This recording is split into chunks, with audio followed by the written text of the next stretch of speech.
বাপেরা নওজওয়ানেরা এই পৃথিবীতে আল্লাহ বা তোমাকে আমাকে কিছু দিনের জন্য মেহমান করে পাঠিয়েছে। ঘন্টা যখন পড়ে যায় পরীক্ষার হল থেকে সবাইকে বেরিয়ে যেতে হয়। তুমি কে ওটা দেখে না, যদি খাতায় লিখে থাকো নম্বর পাবে, পাস হয়ে যাবে, নচেত আর কিছু করার নাই। এ যুবকেরা, তরুণীরা, বাপেরা, আম্মারা, বোনেরা, মন দিয়ে শুনেলেন, নিঃশ্বাসে কোনো বিষয় নাই। দুনিয়া জমিনে ব্যবসা বাণিজ্য কারবার সংসার দুনিয়াদারি করতে হবে। দুনিয়াদারি করাটার মধ্যে নেকি আছে, কিন্তু মাথায় রেখে দিতে হবে আমার নবী যেভাবে করতে বলেছে ওইভাবে করতে হবে।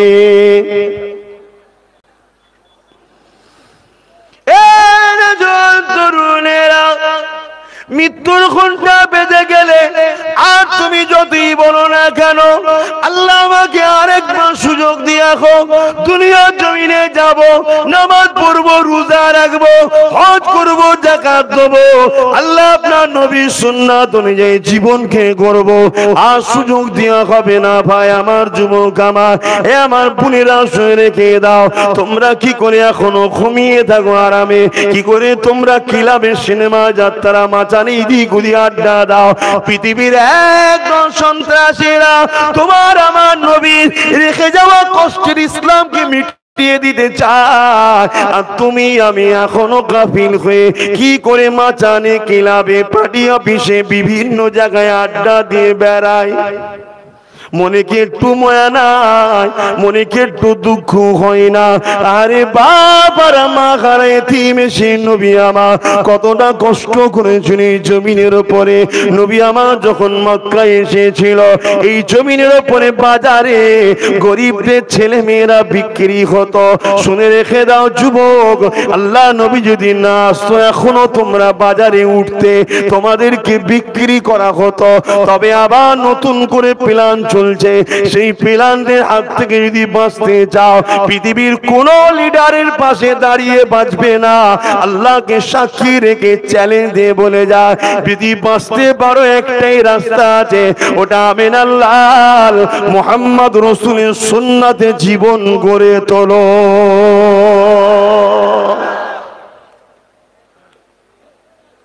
শুনবেন তো? আজ আমি নবীর কথাই বলবো, আল্লাহর কথাই বলবো।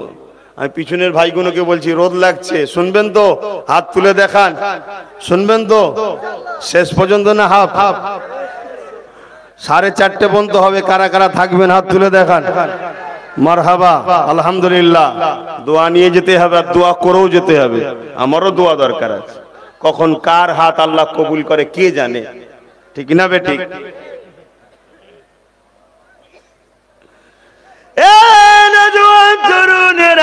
তোমার পরিচয়টা কি? কে তুমি? কি তোমার কাজ? কে তোমার মালিক? কি জন্য তোমাকে তিনি বানালো জানা দরকার। কে তোমার পরিচয়টা কি? তোমার কালচারটা কেমন হওয়া দরকার?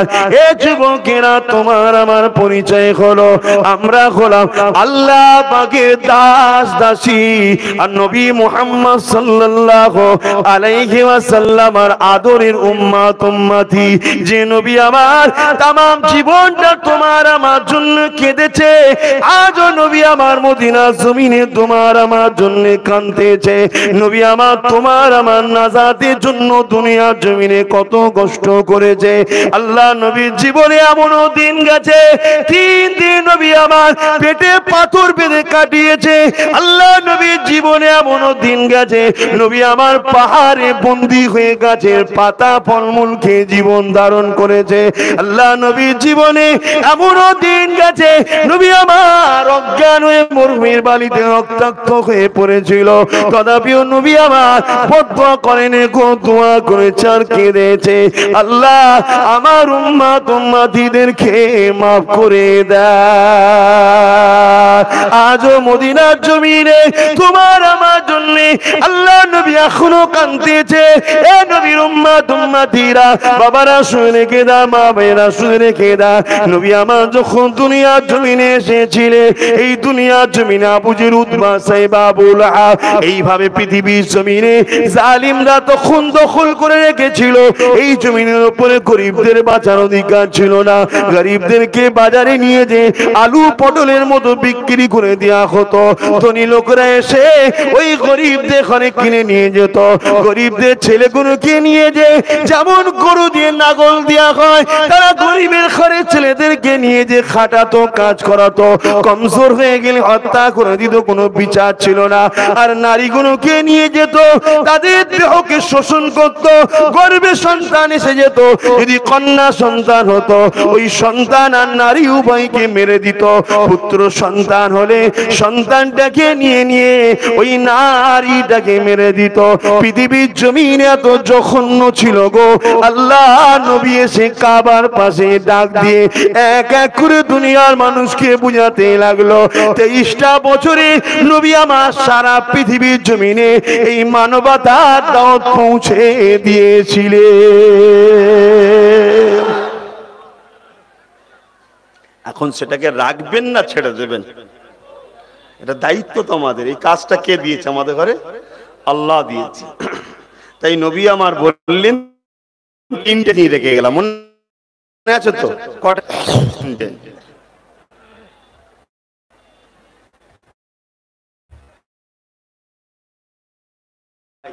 নারীদের উপরে প্রচুর অত্যাচার হয়, এর জন্য নারী সমাজ তাদেরও কিছুটা, তারাও তাদের লিডারকে, নেতাকে ছেড়ে দিয়েছে। মুহাম্মদ সাল্লাল্লাহু আলাইহি সাল্লাম তিনি তো শুধু আব্বাস সিদ্দিকীর লিডার নয়, তিনি তো শুধু আপনাদের মুসলমানদের লিডার নয়, তিনি তো পুরো মানুষ জাতির জন্য এসেছে। জোরে বলুন সুবহানাল্লাহ। যতটা আমাদের ততটা হিন্দু, দলিত, আদিবাসী, সাঁওতাল, বাগদি, কলি, ডোম, মুচি, খ্রিস্টান, ইহুদি যা আছে পৃথিবীতে সমস্ত মানুষের জন্য উনি মেসেঞ্জার হয়ে মুহাম্মদুর রাসূল হয়ে এসেছেন। জোরে বলুন সুবহানাল্লাহ। পৃথিবীর নারীরা যদি আমার রাসূলকে মেনে নেয়, নবীর কথা অনুযায়ী চলে, আবার নারীরা মর্যাদা ফিরে পাবে। আর আপনারা যারা গরিব, আপনারাও যদি আমার রাসূলের পাক সাল্লাল্লাহু আলাইহি ওয়াসাল্লামের কথা শোনেন আর সেই অনুযায়ী জীবন গড়েন, যে ধর্মেরই হন, আবার আপনারা মুক্তি পাবেন, আবার ফিরে আসতে পারবেন। না হয় অন্য কোন রাস্তা বাঁচার নাই। কেননা একজনকেই আল্লাহ পাঠিয়েছেন সর্বশেষ মেসেঞ্জার করে, আর কেউ আসেনি, আর আসবেও না। তবে ইমাম মেহেদী আলাইহিস সালাম আসবেন, তিনি নবী হয়ে নয়। নবুয়াতের দরজা খতম, বন্ধ। আল্লাহ নবী দুনিয়া জমিনে যখন আসলেন, নবী আমার এইভাবে বুঝাতে লাগলেন, বাবারা তোমরা নারীদের উপরে অত্যাচার করো না।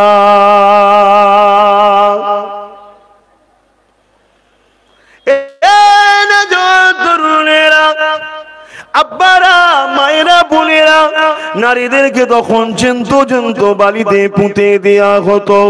আল্লাহ নবী জিজ্ঞাসা করলে, কেন গো তোমরা নারীগুলোকে হত্যা করে দিচ্ছ? ওই সময় তারা বলেছিল, এ আব্দুল্লাহ বেটা মুহাম্মদ সাল্লাল্লাহু আলাইহি ওয়াসাল্লাম, এই নারীরা হলো অশুভ, এদের বাঁচার কোনো অধিকার নাই। এরা তো শুধুমাত্র জন্মেছে আমাদের রাখেল হয়ে থাকবে, আমাদের ভোগের জন্য হয়েছে।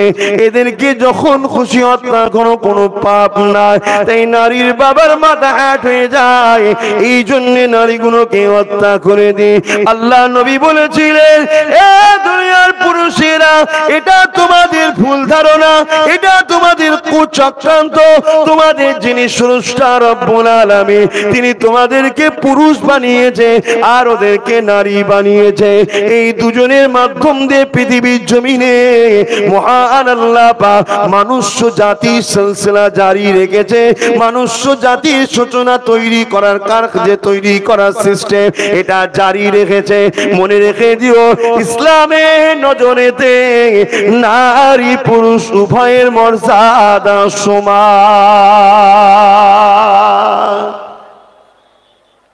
একটু নারীদের কথা বলছি, অসুবিধা নেই তো? কেন এখন চলছে আমার দেশও, চলছে না চলে না? সব বার করা হচ্ছে ঘর থেকে টেনে টেনে টেনে টেনে, একটুখানি শুনে যান।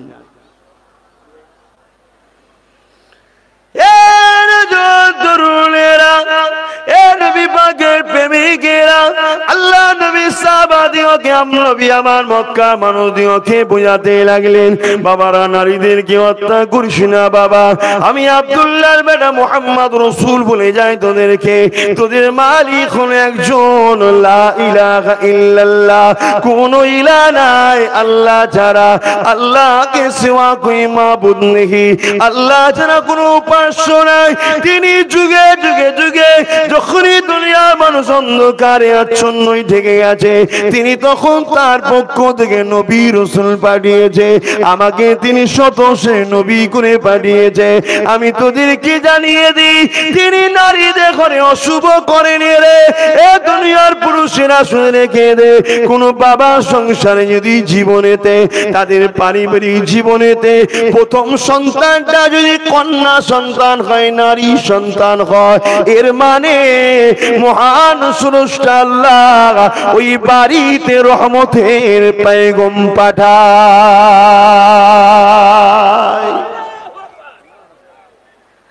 এ দুনিয়ার মানুষেরা, আল্লাহ নবী কত কষ্ট করেছে শুনুন। নবী আমার এইভাবে বুঝাতে লাগলেন, আল্লাহ নবী এটাও বলতে লাগলেন, বাবারা শুনে রেখে দাও, যদি দুনিয়ায় কোনো বাপের ঘরেতে একটা একটা করে 50টা যদি পুরুষ সন্তান হয়ে যায়, তথাপি আমি বলতে পারবো না ওই বাপকে আল্লাহ জান্নাতি বানিয়ে দেবে। এইরকম মেসেজ আমার কাছে নাই।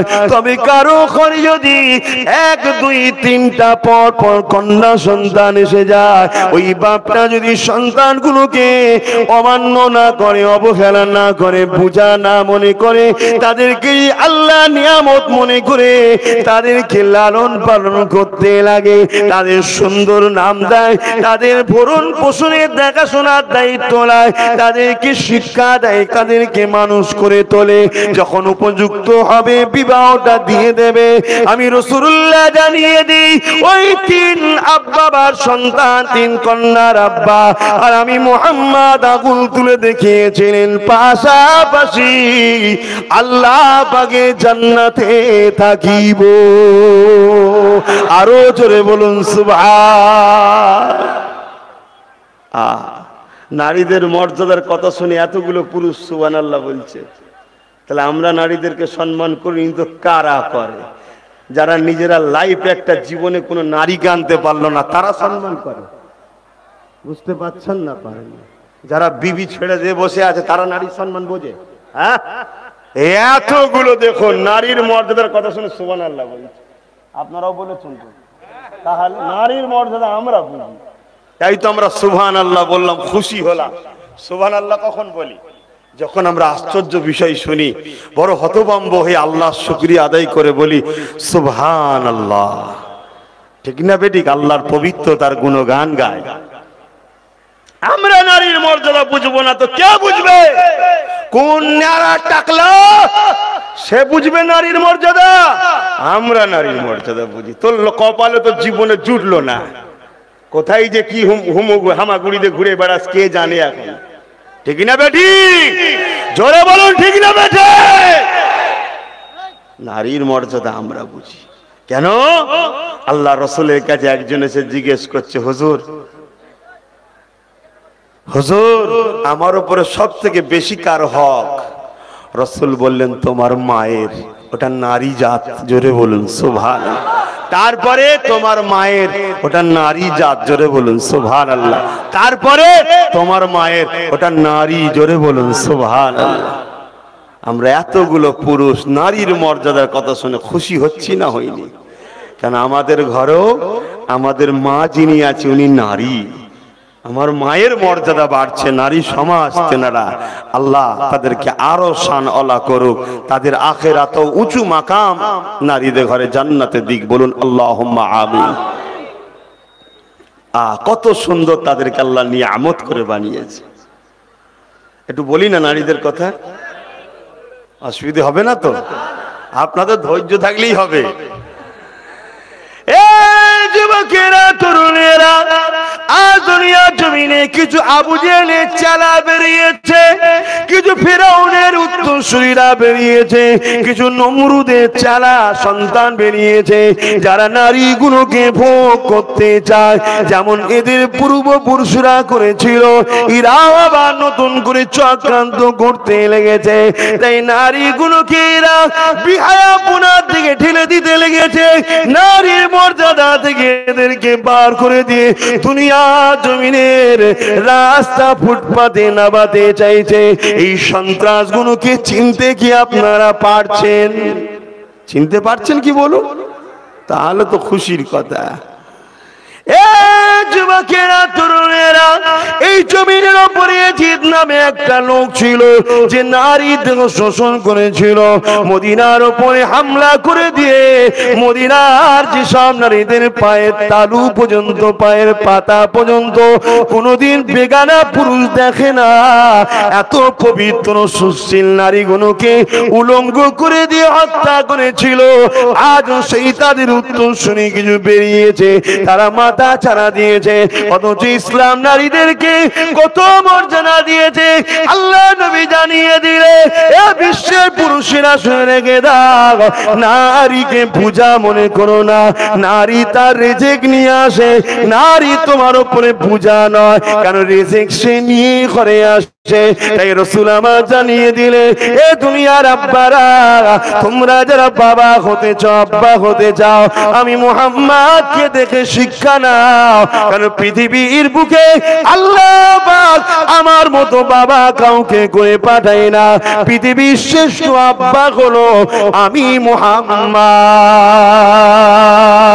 ফাতেমাকে আমি কিভাবে লালন পালন করেছি, ফাতেমা আমার শরীরের টুকরো, ফাতেমা আমার একটা অংশ। এই যুবকেরা তরুণেরা বাপেরা, আল্লাহ নবী জানিয়ে দিলে যখন তোমরা বাজারে যাবে কিছু কিনবে, তোমার বাড়ির সন্তানগুলোর জন্য ওই খাবারগুলো নিয়ে, ওই কাপড় চোপড়গুলো নিয়ে, তোমার বাড়িতে পুরুষ শিশু আছে আর মহিলা কন্যা শিশু আছে, ওই কন্যা সন্তানগুলোকে আগে দেবে, তারা তাদের মনের মতো নিয়ে নেবে, তারপরে তোমরা পুরুষগুলোকে দেবে। এটা হলো নারীর মর্যাদা।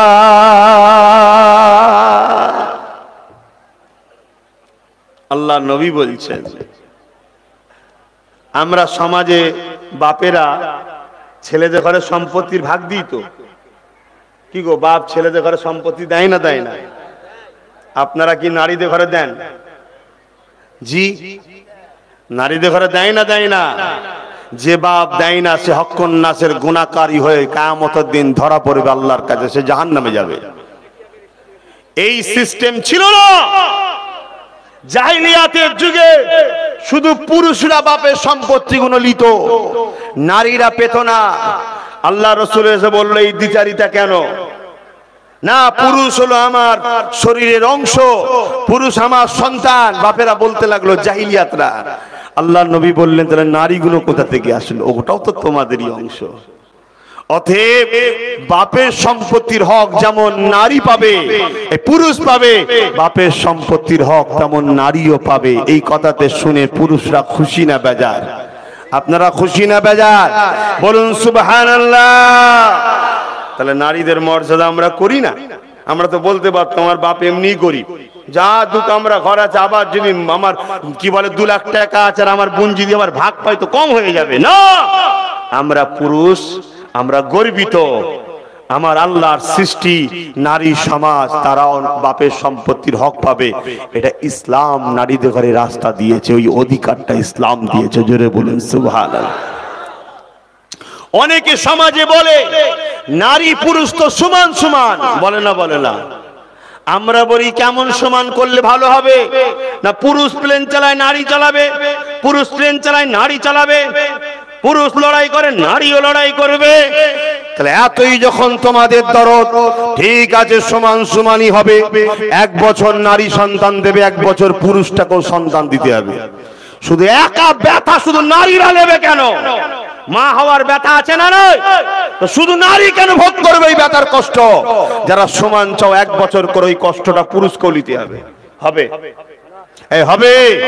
তাহলে আমার আল্লাহর সিস্টেমকে তোমরা কেন ব্রেক করে সমাজকে উলঙ্গ করতে চাইছো? আর যারা এই কথা বলে তারাই কিন্তু দেখবেন সমাজে আবার নারীদের ঘরে ওই বাপের ফরায়েজ দেয় না, তারাই আবার বেশি কথা বলে। আছে না নাই? আছে। অবশ্যই শুনে রেখে দাও, ইসলামের নারী পুরুষের মর্যাদা সমান সমান আল্লাহর কাছে। জোরে বলুন সুবহানাল্লাহ। কিন্তু সিস্টেমটা একটু আলাদা। কেমন? বুঝাবার জন্য বলছি। স্কুলে আমিও পরীক্ষা দিয়েছি, আপনারাও কেউ পরীক্ষা দিয়েছেন। কেউ একজন দুজনই নম্বর পেয়েছি আমরা 600, দুজনই নম্বর পেয়েছি 600, কিন্তু আমি ইংলিশে পেয়েছি 80, আপনি পেয়েছেন ইংলিশে 50, আপনি পেয়েছেন অঙ্কে 80, আমি পেয়েছি বাংলায় 50। গড় এইভাবে নিয়ে গিয়ে দেখা যাবে আরো সাবজেক্ট নিয়ে কোনটাতে কম আমি আপনি বেশি, কোনটাতে আমি বেশি আপনি কম, জায়গা ক্ষেত্রে বিশেষ উভয়কে সমান মর্যাদা ইসলাম দিয়েছে। জোরে বলুন সুবহানাল্লাহ। বুঝাতে পারছি তো? কিন্তু ইসলাম, আমি বলি আবার শুনুন, ইসলাম পুরুষের থেকে নারীকে কিন্তু ভাগীদারিতে আবার মর্যাদাটা বেশি দিয়েছে। জোরে বলুন সুবহানাল্লাহ। যেমন একটা পুরুষ শুধু তার বাপের সম্পত্তির হক পায়। কি পায়? বাপের সম্পত্তি। বাপ যদি গরিব হয় তো গেল, ওকে মেহনত করে সারা জীবন নিজেকে তৈরি হতে হবে। কিন্তু নারী বাপের সম্পত্তির অধিকার পাবে, স্বামীর সম্পত্তির অধিকার পাবে, ছেলের সম্পত্তির অধিকার পাবে। জোরে বলুন সুবহানাল্লাহ। আরো জোরে বলবেন না? তাহলে এই ভাগীদারিতে কিন্তু আল্লাহ আবার নারীদের ঘরে বেশি মর্যাদা ইসলাম দিয়েছে। জোরে বলুন সুবহানাল্লাহ। এ নওজওয়ানেরা, যারা বিবাহ করে নিয়েছো তাদের জন্য বলি, আর যারা এখনো বিবাহ করো না তাদের জন্য শুনে রেখে দাও, ইসলাম নারীদেরকে কতটা মর্যাদা দিয়েছে। প্রথম নম্বর মর্যাদা হলো, এ বিশ্বে পুরুষেরা তোমরা যখন নিকাহ করবে আমার ওই বান্দিকে তুমি কিন্তু তার সম্মানে দেন মোহরটা দেবে। সে তোমাকে দেবে না, তুমি তাকে দেবে। এই জায়গায় নারীর মর্যাদা পুরুষের থেকে ইসলাম বেশি দিয়েছে। যদি বলেন পণ তো ইসলামে হারাম, ওটা তো সমাজ, ওটা সিস্টেম সমাজ করেছে, ইসলাম করেছে নাকি? ইসলাম তোর বিরুদ্ধে প্রকাশ্য। আপনারা পড়লেন নাকি?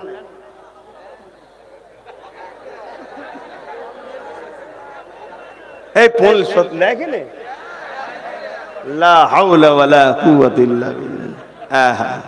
তবে আজ আমার উপরে যে যা চটে চটুক গে যাক, আমি একটা দোয়া করব, কি যারা যারা পণ লাই আল্লাহ যেন ওদের প্রত্যেকটা সন্তান কন্যা সন্তান দেয়। বলবেন না আল্লাহুম্মা আমিন? একদিকে লাভ আছে, কিন্তু দুনিয়ায় বেটা একটু ঠেলা বুঝবে। যখন ও পার করবে, আবার ও যখন পার করবে দিতে হবে তো, তখন বুঝবে আরে আমার শ্বশুরটার কত কষ্ট হয়েছিল। অপরের হাত কাটা দেখে লাপাচ্ছে, কষ্ট বোঝা যায়, কিন্তু ততক্ষণ বোঝা যায় না যতক্ষণ না নিজের হাত কাটা হয়। কি পণ লিয়া ইসলামে হারাম, খবরদার লিও না। তুমি কন্যাটাকে নিয়ে আসো, দিয়ে ইসলামের হুকুম দিয়ে। এ যুবকেরা, যদি কেউ নিয়ে থাকো, বাঁচার স্বার্থে বলে যায় সময় এখনো আছে, দেরি করুনি। যেটা নিয়েছিলে মানে শ্বশুরকে গিয়ে ঘরের মধ্যে ডেকে শ্বশুরের সাথে পার্সোনাল বসে দিয়ে দাও, এখনো সময় আছে। নাই কবরে ঢুকলে বা বাপের নাম ভুলিয়ে দেবে মেরে। আমার কথা খারাপ লাগছে নাকি? একদম স্পষ্ট কথা বাপ। সব জায়গায় আপোষ চলে। তুমি আমার কুটুম হও, বন্ধু হও, আমার মাছের মাথা তোমায় দেবো, আমার মুরগির রান্নাকে তোমায় দেবো, ঠিক আছে। কিন্তু ইসলামে কোনো আপোষ চলে না বাপ। ও হুজুরের ছেলে হোক, আর মুফতি সাহেব হোক, আর হযরত জি হোক, যেই হোক, ইসলামে কোনো আপোষ বলে কিছু নাই। কারণ ইসলাম কারো বাপের কথাই চলে না, ইসলাম চলে মহান রব্বুল আলামিনের কথা কোরআন, আর কোরআনের প্র্যাকটিক্যাল হলো মুহাম্মদ রাসূল। জোরে বলুন সুবহানাল্লাহ। আম্মা জান আয়েশা সিদ্দিকা রাদিয়াল্লাহু তাআলা আনহা বলছেন, কানা খুলকুল্লাহুল কোরআন, আমার নবী পাকের পুরো চরিত্র লাইফ স্টাইলটাই হলো কোরআন শরীফ। জোরে বলুন সুবহানাল্লাহ। কারণ নবী যা কিছু করেছে কোরআন অনুযায়ী করেছে, অর্থাৎ কোরআনটা আমাদেরকে বুঝাবার জন্য প্র্যাকটিক্যাল হলো রাসূল, প্র্যাকটিক্যালে বুঝিয়েছে। তাহলে সেই জায়গায় বাপ কেউ যদি নিয়ে থাকেন বাঁচার জন্য বলছি দিয়ে দেন। আর সবচেয়ে বড় কথা, আপনি বিবাহ করছেন তো কন্যাটাকে টাকা নিচ্ছেন কেন? হ্যাঁ, যদি আপনার খুব অসুবিধা হয়, শ্বশুর যদি অর্থশালী হয়, আপনি সাইডে গিয়ে বলতে পারেন যে আমাকে কিছু যদি অর্থ ধার দিতেন, আমি তো আপনার সন্তানের মতো, আপনি আমার বাপ হচ্ছেন, ধার দিতেন। তারপর বিয়ের পরে বললে কি দেবে না? দেবে না? আর যদি নাই দেয়, আজ আপনি গরিব কাল ধনী লোক হবেন না, কি মানে আছে? আল্লাহ আপনাকে পরীক্ষা করতে পারে তো, কিন্তু আপনি আল্লাহ যদি গরিবই করে এত না জেনে মা সামান্য কোটি কত মাইনে বা অর্থ ইনকাম করি যাতে করে সংসারে খেয়ে ওষুধের পিছনে চলে যায়। মারে আজকে বিবাহ দিতে গেলে 1 লক্ষ পালং লেবে, মা কম করে 2-2.5 লক্ষ টাকা কোথায় পাবো? এদিকে তোর বয়স যাচ্ছে, তোর একটা মনের আনন্দ ফুর্তি আছে, আমি তোর বাপ বিবাহ দিতে পারছি না, এই চিন্তায় রাত্রিরে বালিশে মাথা দিয়ে আল্লাহর কাছে কাঁদি। এই যুবক রেখে দাও, এরকম ঘটনা ঘটেছে। মেয়েটা পরের দিন মনের কষ্ট নিয়ে বাইরে বেরিয়ে চলে গেছে, একটা চিঠি বাপে বালিশের তলায় লিখে দিয়ে পাশে ট্রেন লাইনে গিয়ে বসে আছে। ট্রেন আসলো, তোমার আমার বোনটার উপর দিয়ে চলে গেল। ছটফট করতে করতে জীবনের মতো দূর থেকে চলে গেল, কেননা তোমার আমার সিস্টেমই হারাম করার জন্য। তুমি আমি যদি হারাম না লিতাম, ফোন না লিতাম, আমার এই বোনটা মারা যেত না, তার একটা সুখের সংসার হতো, তারও 2টো বাচ্চা হতো, সেও আম্মা হতো, বাচ্চা কোনো মা মা বলে ডাকতো। তো তার পেটে কিয়ামতের দিনে একটা হাফেজে কোরআনের ওসিলা করে 70 জন পাপীকে আল্লাহ জান্নাতি করবে, একজন আলেমে হাক্কানির ওসিলা করে 70,000 জাহান্নামীকে আল্লাহ তার ইজ্জতে সম্মানের জন্য জান্নাতি করবে। কিন্তু আমাদের এই সিস্টেম আমার বোনটাকে মেরে দিল। বেশাক মৃত্যু আল্লাহর হাতে, কিন্তু আমাদেরও সমাজের কর্মের ফল ভোগ করতে হয়।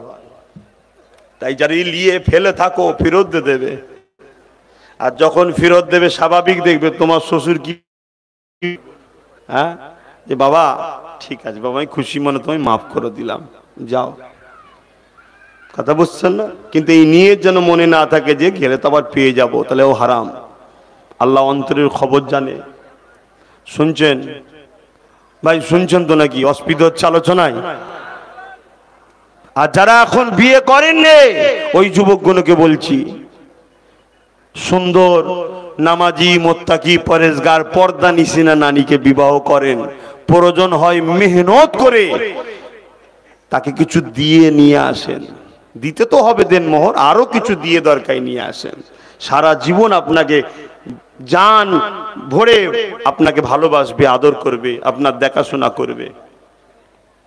জানি না আমার এই কথাগুলো আপনাদের বেজার হলো কি? যুবকেরা, তরুণেরা, তবে ইসলামের আইনটা শুনিয়ে দিয়ে যায়। আল্লাহ নবী জানিয়ে দিলে, বাবারা তোমরা যারা বিবাহ করবে, কন্যাদেরকে নেকা করবে, ওই কন্যা সম্মান মর্যাদার জন্য তাকে দিনমোহর দিয়ে, তাকে অর্থ দিয়ে, তাকে দিনমোহর দিয়ে তোমাকে নিয়ে আসতে হবে। আরো একটা কথা শুনে রেখে দেন, ইসলাম জানিয়ে দেয়, এ আমার বান্দারা, আমার বান্দিকে তুমি নেকা করে তোমার বাড়িতে নিয়ে আসবে, সে তার বাপ ছেড়ে দিয়ে, মা ছেড়ে দিয়ে, পরিবার ছেড়ে দিয়ে তোমার কাছে আসবে। দুনিয়ার পুরুষ শুনে রেখে দাও, আমার আল্লাহ পাক কি জানাচ্ছে, তুমি তোমার স্বার্থ মতো সুন্দর করে ঘরকে সাজাও, আমার বান্দিকে এনে কোথায় রাখবে সেই জায়গাটা সুন্দর করে তৈরি করো, গুছিয়ে রাখো, সাজিয়ে রাখো। আমার বান্দি যেন তার ঘর ছেড়ে এসে তোমার ঘরে প্রবেশ করে সে যেন একটু বুক ভরা আনন্দ আনন্দ পায়, সে যেন খুশি হয়, একটু শান্তিতে থাকতে পারে। তাই ইসলামের হুকুম হলো নারী যখন বিবাহের আগে পর্যন্ত বাপ হলো ওই নারীর বডিগার্ড, ওই নারীকে দেখাশোনা করতে হবে, সব বাপের জিম্মেদারি, না করলে আল্লাহর কাছে জবাব দিতে হবে। আর বিবাহের পরে পুরুষ হলো ওই নারীর বডিগার্ড, ওই নারীকে থাকার ব্যবস্থা করে দিতে হবে, ওই নারীকে সুন্দর কাপড়ের ব্যবস্থা করতে হবে, ওই নারীর খাওয়া দাওয়া চিকিৎসা, তার আনন্দ খুশি, তার স্বপ্ন তোমাকে দেখতে হবে, তাকে তোমাকে আদর ভালোবাসতে হবে, তার পাশে তোমাকে সর্বসময় বডিগার্ড হয়ে দাঁড়িয়ে থাকতে হবে। এটা পুরুষ স্বামী তোমাদের দায়িত্ব। ইসলাম নারীদেরকে মর্যাদা দিয়েছে।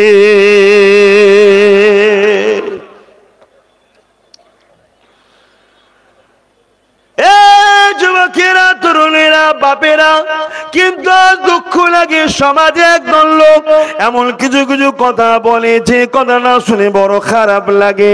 কিছু লোক বলে ইসলাম নারীদেরকে নাকি পরাধীন বানিয়েছে। কি জন্যে বন্ধু পরাধীন বানালো? তখন তারা বলে না, নারীদেরকে তোমরা বোরখা পরিয়ে রাখো। বলে না, বলে না, কি গো, বলে না, বলে কে বোরখা পরতে বলেছে? আমরা বলেছি? এই আপনারা কেউ বলেছেন বোরখা পরতে? যুবকেরা, তরুণেরা, আমার দিকে একটু দেখুন, আমার হাতে কি রয়েছে? এটা ঘড়ি, এই মাইক্রোফোন রয়েছে, এখানে মোবাইল রয়েছে সবার হাতে।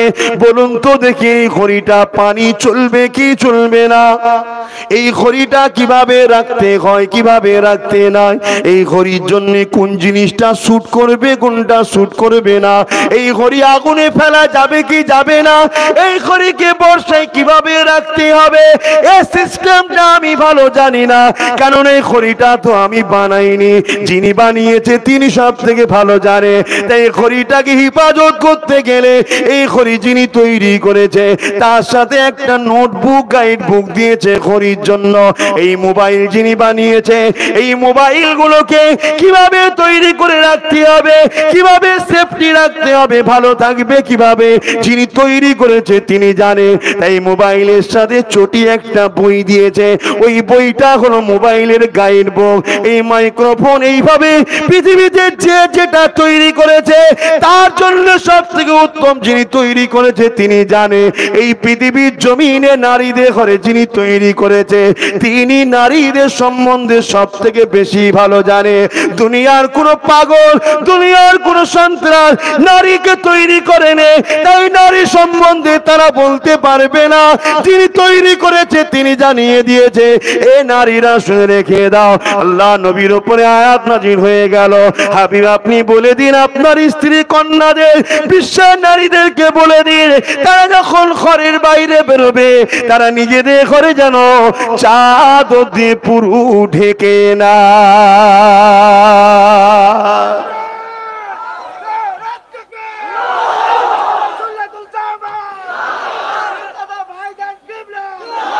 এটা কার হুকুম? এটা কার হুকুম? যিনি নারীদেরকে বানিয়েছে তিনার হুকুম। তিনার থেকে ভালো কেউ জানে না নারী পর্দায় থাকবে কি বেপর্দায় থাকবে। যিনি বানিয়েছে তিনি উত্তম জানে, ঠিক না বেঠে? আজ আপনি যদি অন্য ধর্মের ধর্মগ্রন্থগুলো খুলে দেখেন, সেই সকল ধর্মগ্রন্থ নারীদের দেশের ব্যাপারে লেখা আছে পুরুষের থেকে ভিন্ন। সব ধর্মই শিক্ষা দিয়েছে ধর্মগ্রন্থে নারীকে ঢেকে রাখার কথা। শুধু ইসলাম বলেছে তা নয়, প্রত্যেকটা ধর্মগ্রন্থেই রয়েছে। কিন্তু ইসলাম নারীদেরকে স্বাধীনতার জন্য, মর্যাদার জন্য, হিফাজতের জন্য, নারীর সম্মানের জন্য, নারীর ইজ্জতের জন্য, পর্দা তো নারীর সম্মান বাড়ায়। তাই ইসলামও বলেছে, এ নারী তোমাদের রব বলছি, তোমরা বাইরে যখন বেরোবে নিজেদেরকে ঢেকে লাও ঢিলে ঢালা কাপড় দিয়ে। কেন? ওই সম্পদ তোমার কাছে আছে। দুনিয়ার পশুর খসলতের লোক আছে, তারা তখন ঝাঁপিয়ে পড়বে, তোমার এই সুন্দর দামি সম্পদটা নষ্ট হয়ে যাবে।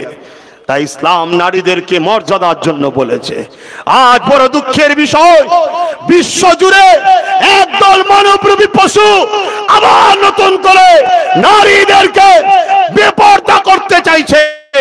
নারীদেরকে আব্রু ঢেকে রাখা আমার দেশের স্বাধীনতা হলো, আমার দেশের সংস্কৃতি হলো নারী পশ্চিমা দুনিয়ার কাপড় পরবে না, নারী তারা ঢেকে ঢুকে বেরোবে, এটা আমার দেশেরও কালচার। কিন্তু দুঃখের বিষয়, তারা জোর করে ইসলামের ঘরের নারীগুলোকে স্কুলে গেলে স্কুল থেকে বার করে দেওয়া হচ্ছে। কেন? হিজাব পরতে পারবে না। তাহলে হিজাব যদি না পরতে পারে, তাহলে শীতকালে কেন স্কুলের ইউনিফর্ম ছাড়া অন্য ড্রেস পরা হয়? কেন সোয়েটার পরা হয়? শীতকালে কেন সোয়েটার পরে যাবে? সোয়েটার কয়েকটাই এই নারীগুলোকে বেউজ্জতি করো, এই নারীগুলোকে উলঙ্গ করো, এই নারীগুলোকে বিয়ে করে দাও। 3 নম্বর, তাদের আর একটা লক্ষ্য আছে।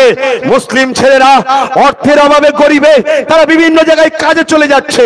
মুসলিম পুরুষেরা পড়াশোনা করতে পারছে না, তারা মেহনত করে কমসে কম মুসলিম নারীগুলোকে পড়াচ্ছে।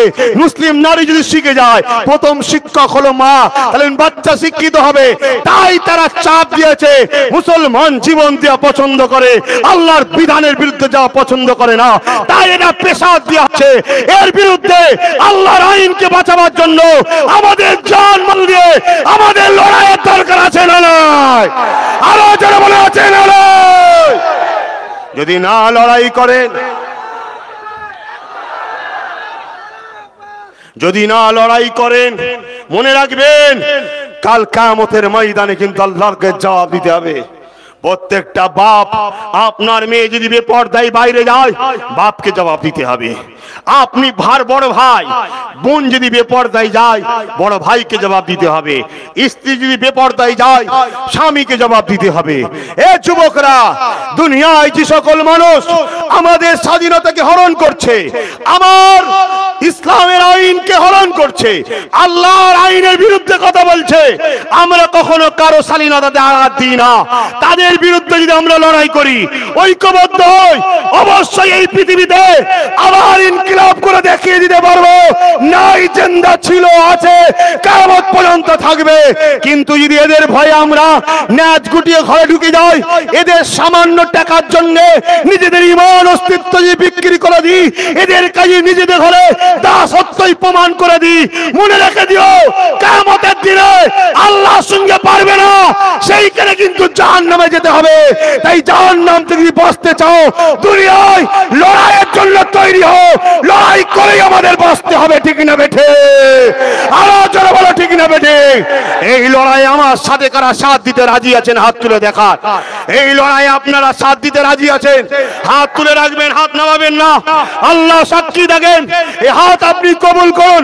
আমাদের ঈমানের তাকত দেন, আমাদের ধন দৌলতের তাকত দেন, আমাদের পাওয়ার দিন, আমাদেরকে ক্ষমতা দিন। আয় আল্লাহ, আপনি আমাদেরকে হযরতে এমন করে ইমাম মেহেদী মিলিয়ে দিন, জালিমদের অত্যাচারে আমাদেরকে লড়াই করার পাওয়ার আপনি দিন মালিক। আমরা লড়তে রাজি আছি, জীবন দিতে রাজি আছি, মাল দিতে রাজি আছি। তোমার বিধানের বিরুদ্ধে যারা বলবে, তাদের বিরুদ্ধে লড়বো আমরা, ঠিক না বেটে? ভাইয়ের আমার, ভাইয়ের আমার, আজ নতুন করে আবার একটা চক্রান্ত চলছে। সেই চক্রান্ত হলো এটাই, মুসলিমদের হয়ে যারাই কথা বলবে তাদেরকেই মেরে দাও। শুনছেন? শুনছেন না শোনেন নে? আমার আলোচনায় অসুবিধা হচ্ছে বলুন, দোয়া করে দিচ্ছি। বলুন, আজ একটা নতুন চক্রান্ত অন্য পুরো দেশ, পুরো পৃথিবী জুড়ে চলছে। এটা পুরো দেশ পৃথিবী জুড়ে চলছে। মুসলিমদের হয়ে যারাই কথা বলবে তাদেরকে হয় জেলে ভরে দাও, আর না হয় অর্থ দিয়ে কিনে নাও। কিনতে যদি না চায়, বিক্রি হতে না চায়, শোনো না গো বাবা, ওরা কমিটির ছেলে কিছু কাজ আছে বলে একটু কথা বলছে। বাপ, বড় ব্যথা নিয়ে বলছি বাপ, আব্বারা, যুবকরা শুনছো ভাই আমার, প্যান্ট শার্ট পরা, মুখে দাড়ি নেই, মাথায় টুপি নেই, শোনো, আল্লাহ অফার দিচ্ছে, এই অফারে ঝাঁপিয়ে পড়ো। এ সব আল্লাহ মাফ করে দিয়ে জান্নাত করে দেবে। জোরে বলুন সুবহানাল্লাহ। কেন দাড়ি নেই গুনাহগার, কিন্তু ইসলামের দরদ যদি থাকে ঈমান আছে। কথা বুঝছেন না বোঝেন না? মাথায় টুপি নেই, সুন্নত একটা পালন করুনি, ছেড়ে বসে আছো, কিন্তু ইসলামের দরদ যদি থাকে নাজাতের রাস্তা আছে। কিন্তু তোমার ইসলামকে যে মিটাবে, তোমার শরিয়াতকে যে মিটাবে, তাদেরকে আমরা কোনো অ্যাঙ্গেলে কোনো দিক দিয়ে সাপোর্ট করতে পারি ভাই? জোরে বলুন পারবেন? যা জীবনে ভুল আমাদের হয়েছে, নতুন করে আমরা স্বপ্ন দেখতে শুরু করুন। আমাদেরকে বাঁচাতে হবে। আমরা আমাদের স্বাধীনভাবে দেশ অধিকার দিয়েছে, গণতন্ত্র অধিকার দিয়েছে। আমরা কোরআন কে লিয়ে, মসজিদ কে লিয়ে, রসুল কে লিয়ে, আল্লাহ কে লিয়ে, শরিয়াতি বিধান নিয়ে আমরা বাঁচতে চাই, ঠিক না বেঠে? এই দেশে উলঙ্গ হয়ে প্রকাশ্য নারীদের সামনে যাচ্ছে, নারীরা ঘন্টা ধরে লড়াচ্ছে, সেটা তার ধর্মের ব্যাপার, করুক গে যাক। আমরা পক্ষও নয় বিপক্ষও নয়। এই দেশেতে আশ্রমের মধ্যে নারী নিয়ে যে তাদের ইজ্জত পর্যন্ত লুটে হত্যা করছে, তার পক্ষও নয় বিরুদ্ধে আমরা বলতে যাইনি। তাদের ব্যাপার, যা খুশি করুক গে যাক, কিন্তু মুস্তাফা দ্বীনের উপরে, আমার আল্লাহ শরীয়তের উপরে এই সকল পশুগুলো বারবার হামলা করছে কেন? এর জন্য তুমি আমি দোষী, এর জন্য তুমি আমি দোষী। তাদেরকে আমরা কাঁধে তুলেছি, তারা আমাদের কাঁধে উঠে আমার কোরআনকে গাল দেয়, আমাদের কাঁধে উঠে আমার মাদ্রাসায় সন্ত্রাস হয় বলে, আমার কাঁধে উঠে আমাদেরই উলামাদেরকে হত্যা করে, আমাদেরই কাঁধে উঠে আমাদেরই মসজিদে আজান বন্ধ করতে চায়, আমাদেরই কাঁধে উঠে আমাদেরই মেয়েরা ইজ্জতের সঙ্গে পড়তে গেলে তাকে স্কুল থেকে মেরে বার করে দেয়। কেন কেন কেন? এ সমাজকে জবাব দিতে হবে। তাই সময় এসেছে, আর নয় আর নয়। এবারে আমরা আমাদের মতো করে বাঁচতে চাই, এবারে আমরা আমাদের মতো চলতে চাই, এবারে আমরা আমাদের সংবিধানের অধিকার নিয়ে আমরা নিজেরা এগিয়ে যেতে চাই। এই আগানোতে আব্বাস সিদ্দিকী একা হয়ে যাবে না তো, আব্বাস সিদ্দিকী একা হয়ে যাবে না তো, আব্বাস সিদ্দিকী একা হয়ে যাবে না তো। আপনারা আমার সাথে থাকবেন তো?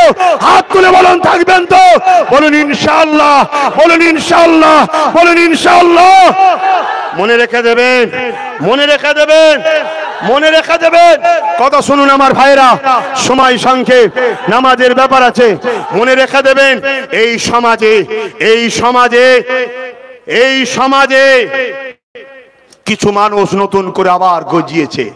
এদের লক্ষ্য হলো এটাই, মুসলমানদের হয়ে, গরিব হিন্দু দলিত আদিবাসীদের হয়ে যদি কেউ কথা বলে, তাকে পয়সা দিয়ে কিনে লাও। মুসলমানদের কোনো যেন কথা বলার কেউ না থাকে। শুনছেন না শোনেন? দ্বিতীয় নম্বর হলো, যদি বিক্রি হতে না চায় তাহলে নারী দাও। দ্বিতীয় অপশন কি? এটা কি নতুন? নবীর পিরিয়ডে ছিল না? ছিল না? হ্যাঁ, জানেন না? জানেন না? এক সাহাবা হুজুরকে কিনতে চেয়েছিল, বিক্রি হয়নি, লাস্টে বন্দি করে তার ঘরে নারী ঢুকিয়ে দিয়েছিল। জানেন না? সেজদায় পড়ে যে আল্লাহকে ডেকেছিল, মহিলাটা বেরিয়ে বলছে ও তো একটা পাথর, ও তো মানুষ নয়। সঙ্গে সঙ্গে মহিলাটাও ইমানের কলেমা পড়ে মুসলমান হয়েছিল। জোরে বলুন সুবহানাল্লাহ।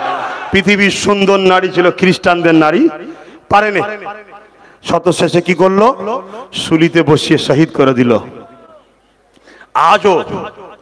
আজও একদল মানুষ চাইছে নতুন করে, এরা মাথা চাড়া দিয়েছে। শুনছেন না শুনেননি? আর এই মাথা চাড়া দিবার জন্য এরা আজ থেকে পরিকল্পনা করেনি, অনেক দিন ধরে গুছোচ্ছে। আর এই গুছোনোর মূল জিনিস হলো আমাদের ছেলেদের হাতে খেলনা ধরিয়ে দেওয়া। টিভি, মোবাইল, মদ, গান, জুয়া, জেনা, ব্যভিচারী আমাদের থেকে তোমাদের ঘরে সরিয়ে দিয়েছে। সরে যা, কথা বুঝলে না? আমরা এসে যখন বলি বাবার এইদিকে আয়, শুনতে চাইছো না কেন? ওইখানে গেলে ফ্রিতে খিচড়ি পাবে, ফ্রিতে টাকা পাবে, মদ পাবে, গান হবে, উলঙ্গ মেয়ে নাচবে। আমার থেকে সরাবে, আমাদের থেকে সরাবে বলে তোমাদের ঘরে এই দুনিয়া লোক দিয়েছে, দিয়ে হারাম খাইয়ে খাইয়ে খাইয়ে খাইয়ে প্রেম ভালোবাসা থেকে সরিয়ে দিয়েছে।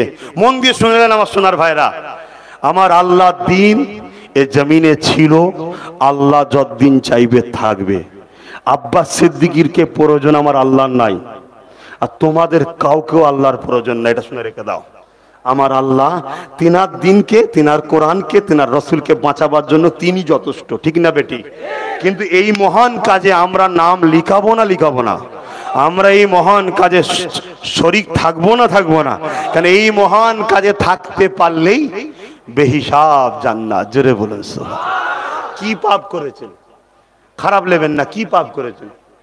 নিজের মেয়েকে জন্তু পুঁতে দিয়েছেন? কেউ আছে? কেউ আছে? এক ব্যক্তি নবীর দরবারে এসে কাঁদছে, নিজের মেয়েকে জন্তু পুঁতে দিয়েছিল। রাসূলের দরবারে এসে তওবা করে আল্লাহর দ্বীনের সংগ্রামে থাকার জন্য তার জীবনের গুনাহ মাফ করে আল্লাহ তাকে জান্নাত দিয়েছে। জোরে বলুন সুবহানাল্লাহ। তোমার আমার হয়ে গেছে গুনাহ যুবক, ভাই আমার, বোন আমার, বাপ আমার, মা আমার হয়ে গেছে, কিন্তু সুযোগ যখন এসেছে টক টাইম হাতছাড়া করলে হবে না, কাজে লাগাতে হবে, তার জন্য তৈরি হতে হবে। শুনছেন না শোনেন নে? কিন্তু বিষয়টা একটু মন দিয়ে শুনেলেন। এই সমাজে যদি কেউ বলতে যায় গরিবের কথা, আর বিশেষ করে মুসলমানের কথা, আর শুধু মুসলমান না, গরিব অন্য ধর্মের গরিবের কথা বললো মেরে দেবে। এই আদিবাসী ভাইগণ আজকে বিপদে, কিছু মনে করবেন না ভাই যে ধর্মীয় জলসে বলছেন কেন, এই জন্য বলছি কোরআন বলেছে যে মানুষ, আল্লাহ রসুল বলছে লা ইয়ারহামুল্লাহু মান লা ইয়ারহামুন নাস, যে মানুষের উপর দয়া করে না আল্লাহ তার উপর দয়া করবে না। ওরা মানুষ না, মানুষ নয়, তো ওদের জন্য যদি বলে তাকে মেরে দিচ্ছে। কথা বুঝে আসছে? এই রিসেন্ট আপনারা নিশ্চয়ই শুনেছেন, আমাদেরই এক ভাই হাওড়া জেলায় ছাদ থেকে পুলিশ ঠেলে ফেলে দিয়েছে। শুনছেন না শোনেন না? আমরা জানছিলাম হয়তো পুলিশের ইউনিফর্মে কেউ করেছে, এখন আস্তে আস্তে ধোঁয়া আসা সব পুলিশের দিকে যাচ্ছে, সব পুলিশের দিকে যাচ্ছে। ছেলেটার দোষ কি? ছেলেটার দোষ এতটুকু, এনআরসির সময় এনআরসির বিরোধী লড়াই করেছিল, কৃষক বিলের সময় কৃষকদের হয়ে লড়াই করেছিল, বিলটার বিরুদ্ধে করেছিল। আলিয়া মাদ্রাসা বন্ধ হয়ে যাচ্ছে, আলিয়া মাদ্রাসার হয়ে লড়ছে। মুর্শিদাবাদের কলেজ আওয়াজ তুলেছিল কলেজ করতে হবে। এই যে গরিবদের হয়ে কথা বলে, আর একটুখানি এমন কিছু একটার মধ্যে আল্লাহ দিয়েছিল, ও যেখানেই কোনো মিটিং হয় ও প্রথম সারিতে গিয়ে লিড করে। এই যে দেখছে যে লিডার একতা করছে, মুসলমান এউকে তৈরি করছে, ওকে টাকা দাও হয়নি, মেয়ে দাও আসেনি, লাস্টে রাত্রিরে জলসা শুনে বেচারি ঘরে এসেছে, বাড়িতে যে ঠেলে ফেলা দিয়ে মেরে দিল। এটা কি কথা? শুনছেন না শোনেন নি?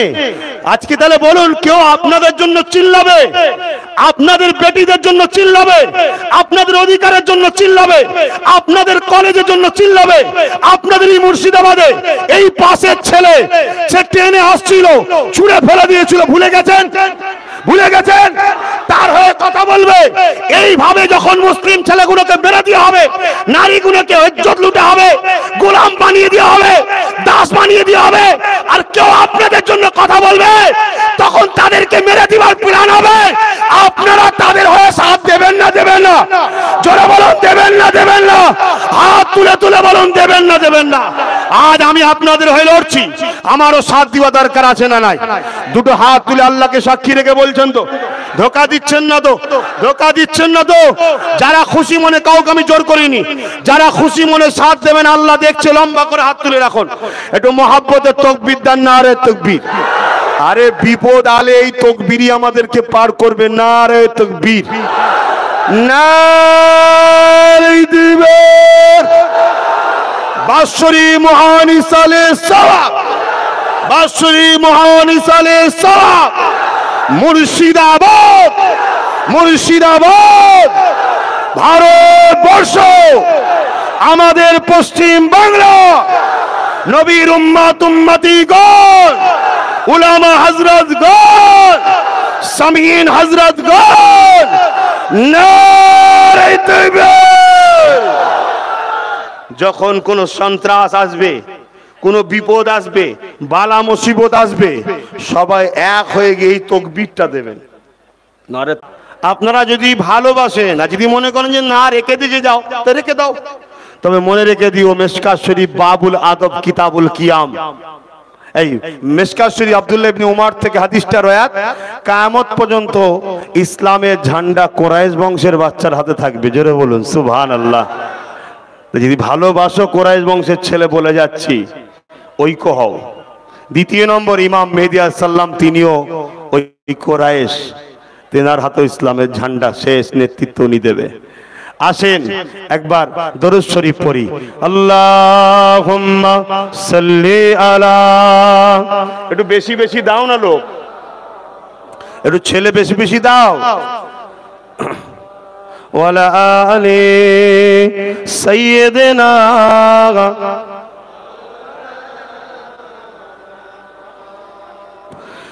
দেখি নাই তোমারে কোনদিন, তবু আছো হৃদয়ে অমলিন।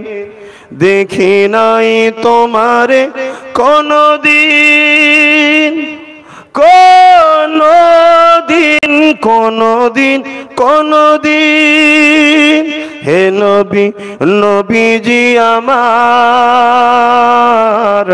তুমি আছো হৃদয়ের গভীরে, তুমি আছো হৃদয়ের গভীরে। ভুলবো তোমায় বলো কি করে, কোরআনের পথ যত খুঁজেছি, হে নবী তোমায় তত চিনেছি। কোরআনের পথ যত খুঁজেছি, হে নবী তোমায় তত চিনেছি। তুমি আছো হৃদয়ের গভীরে, ভুলবো তোমায় বলো কি করে। আল্লাহুম্মা সাল্লি আলা।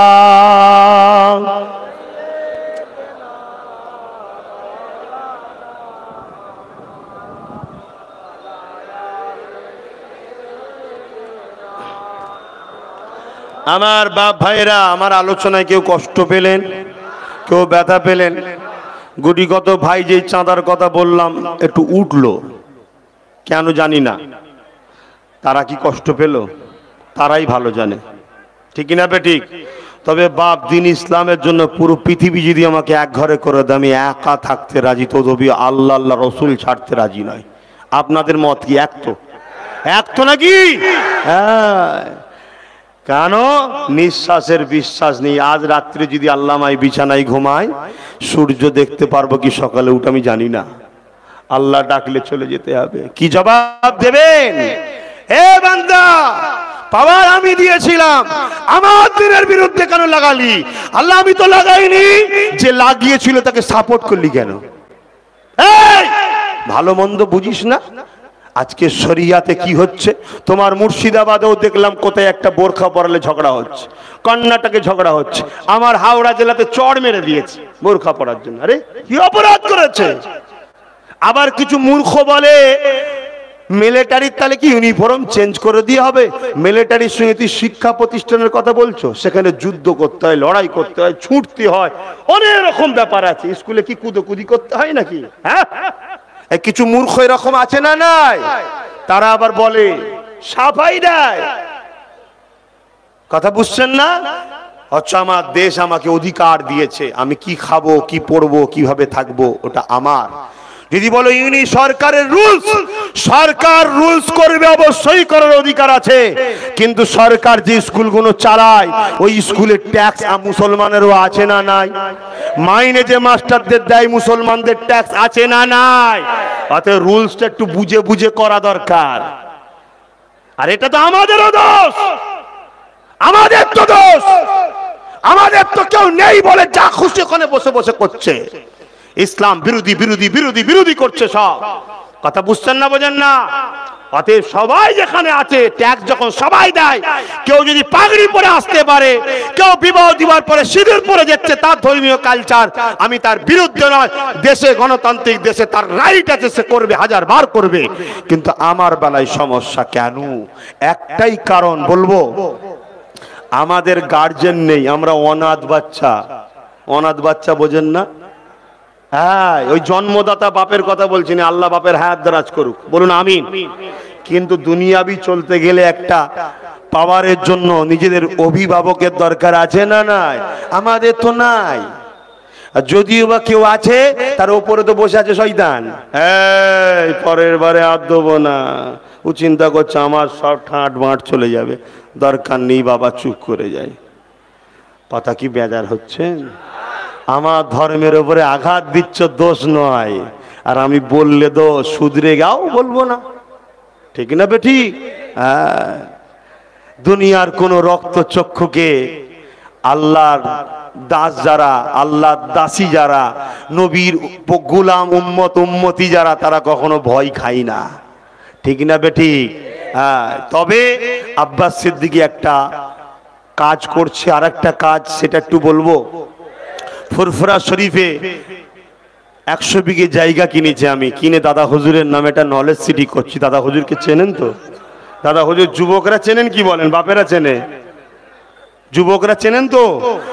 যিনি হলেন 19-20 শতাব্দীর পূর্ব ভারতের ইসলামের গাছ রোপণ করেছিলেন। জোরে বলুন সুবহানাল্লাহ।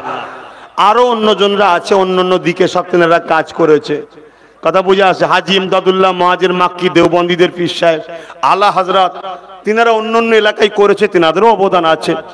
কিন্তু পূর্ব ভারতে আসাম, বাংলা, উপার বাংলা, ত্রিপুরা, এই বিরাট এলাকায় ইসলামের আলো ফুরফুরার পীর জামানার মুজাদ্দেদ শেখ আবু বকর সিদ্দিক আল কুরাইশি দাদা হুজুর পীর কেবলা এনেছেন। জোরে বলুন সুবহানাল্লাহ।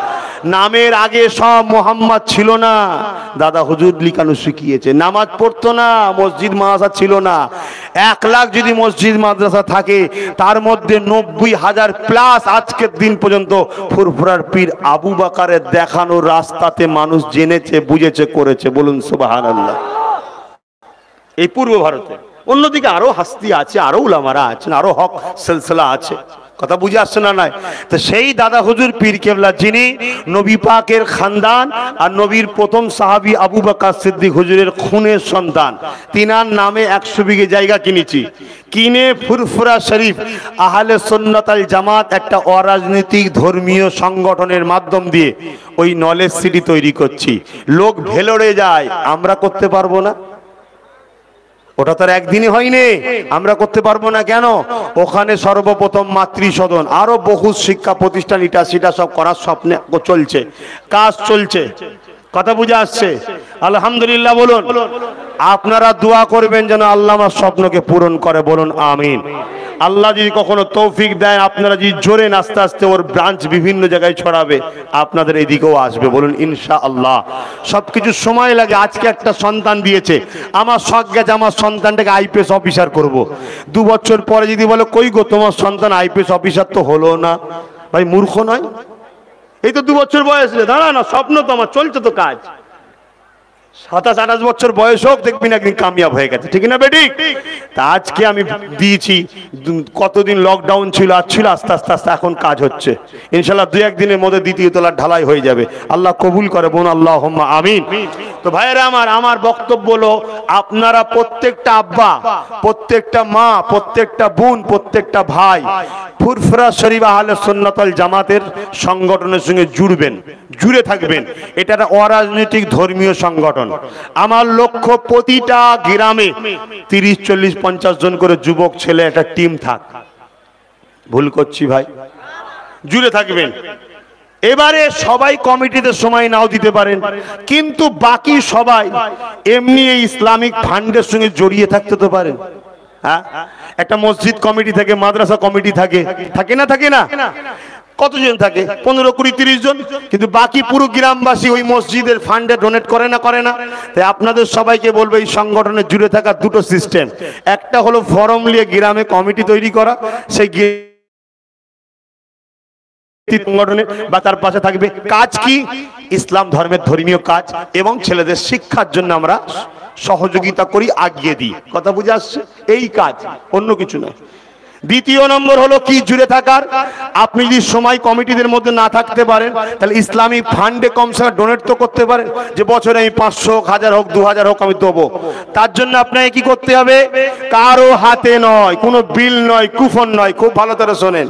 হয় ডাইরেক্ট ফুরফুরা শরীফ যখন যাবেন, আমার হাতে বা আমার বাড়ির সামনে ফান্ডের ড্রাম আছে, ড্রামে নচেত একটা নম্বর দিয়েছি, নম্বরে আপনি আহলে সুন্নাত আল জামাত, ফুরফুরা শরীফ আহলে সুন্নাত আল জামাত অ্যাসোসিয়েশন, এটা লেখা থাকবে। অ্যাকাউন্ট নম্বর নিয়ে ওই অ্যাকাউন্টে আমি কি আশা করতে পারিনি আমার বাপ ভাই মা বোনেরা বাচ্চাকে সাথ দেবে? আশা করা যায় না? যায় না? যেমন আমি তো করতে পারি না, আমার ছেলে করছে সাথ দিই, আমার ভাই করছে সাথ দিই। আর যারা কমিটি করবেন তারা ওই নম্বরে সব জিজ্ঞেস করলেন, ফর্ম টর্ম সব বলে দেবে। নম্বরটা একটু লিখে নেন। নাম্বারটা একটু লিখে নেন, মা বোনেরাও জুড়ে থাকবেন। ওই ফান্ড থেকেই নলেজ সিটি তৈরি হচ্ছে, ওই ফান্ড থেকে আমরা ডাক্তার পড়াচ্ছি, ল নিয়ে পড়াচ্ছি। আমাদের প্রশাসন কই, আমাদের ল কই, আমাদের লোক কই? কথা বুঝছেন না? কেউ বলবে আমার তোমার ভাগ করছে, ভাগ করবনি মানে গুচ্ছের মেরে মেরে আমাদের ছেলেগুলোকে আমরা কি বলেন সংখ্যাই বলছো 26%, আর জেলে আমরা 45-46%। কথা বুঝছেন না, বোঝেন না? মিথ্যা মিথ্যা গেঁজার কেস, ইটা কেস, উটা কেস, হিতা থেকে এসছে, হুতা থেকে এসছে, জঙ্গি হয় অমুক দেশ থেকে এসছে, এই ফলে ছেলেগুলোকে শেষ করছে না, করেনি? তা আমাদের কই? এই তো দেখেন না, ছাদ থেকে ঠেলে ফেলে দিল, সব জায়গাতে ইস্যু পুলিশের নাম উঠছে, পুলিশ ফেলেছে, পুলিশ ফেলেছে, পুলিশ ফেলেছে। আমি ভাই জানি না, আল্লাহ ভালো জানে কে ফেলেছে, কিন্তু তদন্ত চলছে। আমি চাইবো, আমার রায় একটাই, সিবিআই তদন্ত হোক, আসামিকে খুঁজে বার করাও। কেন এক ভাই মরেনি, আমরা সবাই মরে গেছি, ঠিক না বেরি? এতগুলো ভাই থাকতে আমাদের ভাইকে ছাদ থেকে ফেলে দিল, তার বিচার হবে না? এটাকে ছেড়ে দেবেন, 2 মাস পরে আবার একটা কাউকে মেরে ফেলে দেবে, আবার একটা কাউকে মেরে ফেলে দেবে। এইটাকেই ধরতে হবে যে সিবিআই তদন্ত, সে যে করেছে তার শাস্তি দরকার, ঠিক না বেটি? কারণ দেশ তো কারো অধিকার দেয়নি, পুলিশ হলেই বা তাকে তো ফেলে দিবার অধিকার দেয়নি। আর পুলিশ যদি না ফেলে, পুলিশের ইউনিফর্ম পরে যদি অন্য কেউ আসে, তাহলে তো আরো বড় ভয়ঙ্কর ব্যাপার। কি আগামী দিন মানুষ পুলিশের উপর থেকে ভরসা উঠে যাবে। পাড়ায় পুলিশ রাত্রিরে ঢুকলেই লোক বলবে এই সন্ত্রাস ঢুকেছে, পুলিশের ড্রেস পরে হয়তো চোর এসছে বলে তাড়া করবে, ঠিক না বেটি? এতে আরো দেশের পরিস্থিতি খারাপ হয়ে যাবে, ঠিক না বেটি ভাই? তাই এর একটা ফাইসাল্লার দরকার আছে না নয়? তো সেই জায়গায় অতএব ভাই আমার, এগুলোকে বুঝবেন। তাই প্রতিটা গ্রামে গ্রামে ইউনিট তৈরি হচ্ছে, যদি আপনারা চান আপনারাও করতে পারেন, যে যেখান থেকে এসছেন। আমি ওই নম্বর বলছি, লিখে নেন, অত ফোন করে জেনে নেবেন। 9830825982। আরো একবার বলছি, 9830825982। বাপ ভাইয়েরা, ব্যক্তিগতভাবে কারোর নাম ধরে কোনো আক্রমণ করেছি, কোনো দল জামাত আক্রমণ করেছি, কাল যদি কেউ বলে এটা বলে যাওয়া ঠিক হয়নি, জানবে এরাই হলো সেই চোর, এরাই হলো সেই সন্ত্রাস, ঠিক না বেঠিক? আমি তো কারোর নাম বলিনি, কারো দলেরও নাম বলেছি। কি ভাই, এই কেউ বলতে পারবেন আমি এতটুকু, আমার আব্বা, আমার আম্মা, আমার ভাই, আমার বোন, আমি আমার লোকেদের আপনের ভালোর কথা ভাববো না? তাই ভেবে আমি আমার ভালোবাসার মানুষদের ঘরে রাস্তা দেখালাম। এবার চলবেন না চলবেন না আপনাদের ব্যাপার। তবে আমি একটুখানি দোয়া করব। একটু দোয়া হবে তো নাকি? না দোয়া নালে চলে যাবেন? একটু দোয়া করব। ওইখানে ওইখানে এইসব বাচ্চাগুলোর কথা ভাববেন না। হ্যাঁ, আমি দোয়া করি আল্লাহ তোমাকে বড় বড় একটা আইপিএস অফিসার বানাক। বলুন আমিন। এগুলো দরকার আছে? সব মৌলী সাহেব করলে হবে? এগুলো দরকার আছে আমাদের। ইসলামে কি নিষেধ আছে নাকি ভাই আইপিএস অফিসার? ডাক্তার হওয়া, জজ হওয়া নিষেধ আছে? পুলিশ সুপার হওয়া নিষেধ আছে? ছেলেদেরকে বানান। যদি কোনো ব্রেনিয়ান মেধাবী ছেলে থাকে, পয়সা দিয়ে নেই, পড়তে পাচ্ছেন না, ওই নম্বর দিলাম, যোগাযোগ করবেন। আহলে সুন্নাত ওয়াল জামাত পড়াচ্ছে। এই কাজ করছি আমরা। 2019 থেকে এই সংগঠন শুরু করেছি। কথা বুঝে আসছে না? তার আগে ছিল 16 থেকে, নর্মাল ভাবে 19 থেকে শুরু করেছি। যাও, আল্লাহ তোমার নসিব বড় করুক। এখানে যত আমার ছোট ছোট বাবুরা আছে, বাচ্চারা আছে, ছেলে মেয়ে, সবাইকে আল্লাহ হায়াত দারাজ করুক, সুস্থ রাখুক, ভালো রাখুক। বলুন আল্লাহুম্মা আমিন। কি সমাজ এসে গেল! দেখে দেখে দেখে দেখে হত্যা করে দিচ্ছে। সেই নদীতে মনে নেই ছোট্ট একটা বাচ্চা ওপরে পড়ে আছে। সিরিয়ায় কি অত্যাচার হচ্ছে, কি অত্যাচার মায়ানমারে হলো। এগুলো দেখেও কি আপনারা শিখবেন না? 2000, 3000, 4000 টাকা বিক্রি হয়ে যাচ্ছেন। হ্যাঁ, কেউ দিলে টেলে রে, সব ভুলে গেলেন, বিক্রি হয়ে গেলেন ওখানে। বাপ, হ্যাঁ দোয়া করো।